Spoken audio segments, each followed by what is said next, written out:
Due to Mika and Soji's respective childhoods, love and most other emotions were meaningless. I am here to make you mine. Hi, welcome back to my channel. Today, we'll be discussing Goodbye Heron by YMZ, and this review is thanks in part to those of you who took part in my poll. This was the last choice in the poll. Studious student ends up living with carefree student, safe for work. And if you'd like to check out the other two options, you can watch them by clicking the annotation or the links in the description. If you'd like to help decide what gets reviewed next, go ahead and subscribe, get your BL Library card for the BL Library, and be on the lookout for my community posts with the polls. Before we get started, there will be spoilers, so if you don't want to be spoiled in this manga, go and click off now, no worries, I'll catch you next time. For those of you who decide to stick around, let's go over some content warnings. There may be references to obsession, sex workers, sex work, alcoholism, strained familial relationship, death, mentions of cheating, not between the main couple, assault, violence, child abuse, and invasion of privacy, as these things do appear in the manga. But if that's with you, let's go and get started.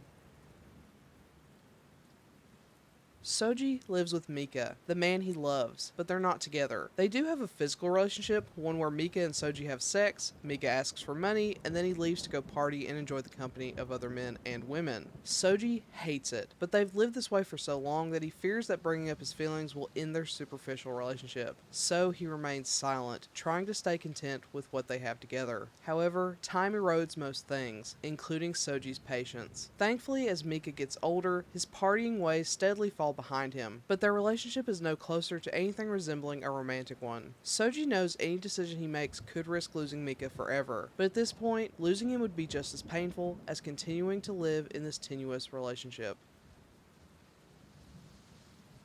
To start with, the art is terrible. I just have to be real. It's probably the sketchiest style I've seen and very inconsistent. The weird skeleton hands, the eyes that come off the sides of their faces, and the like all culminate in an art style I don't like. Soji, unfortunately, looks the weirdest. The shape of his head is sometimes reminiscent of an upside down pear. I think it's his short hair, which seems to be a common issue with the rougher art styles. Mika, though, is pretty cute. He's still very sketchy and inconsistent, but if I had to pick between the two, Mika would definitely be the best. However, thankfully, the story is better than the art, but only minutely so. As explained in the author's note, this is a story about two men who don't understand love. Due to Mika and Soji's respective childhoods, love and most other emotions were meaningless. Mika's experience of love and marriage was full of lies, neglect, and violence. Soji's was pretty identical, seeing his parents fight constantly. I think it's totally reasonable that these two would be adverse to traditional romance. To them, it would be a farce. Yet they still long for companionship, which prompts them to move in together and form this superficial situationship. While the core of the story is interesting and understandable, the dialogue is a bit awkward and stilted. As with most translations, it's hard to say if this is how it came off in the original language or if it's just a poor translation, but either way, it really hurts the quality of the story. It can be hard to understand what they're talking about, and it creates an awkward tone throughout. I never felt the attraction between these two, which makes it hard for me to root for them. Granted, even if the dialogue had been better, I still might not have felt the connection, but this certainly didn't help. But what I enjoyed more than the art and the story was the title. Herons have deep meaning in Japanese culture, in turn packing the story with a ton of meaning. Herons represent many things, including transition and luck. When these two found each other, it felt like a stroke of luck. They finally found someone who could understand them. However, herons also symbolize transition, and there comes a point where Soji can't stay in their stagnant relationship, so he wants to say goodbye to his heron, Mika. I adore all the layered meaning in this, and it really works with the growth of their relationship. Plus, if the heron here also represents the cold of winter, we would be saying goodbye to winter, which is perfectly represented in the final scene of the volume, where Mika and Soji are enjoying the cherry blossoms. Like the transition of seasons, Mika and Soji have moved on from the cold and frigid winter, similar to their cold and distant relationship, into the spring of their new relationship. The title of this last story also switches from heron to lark, which, at a cursory Google, represents renewal and beginnings. In other words, I think we can assume that there are only good things ahead for these two, which makes my heart soar.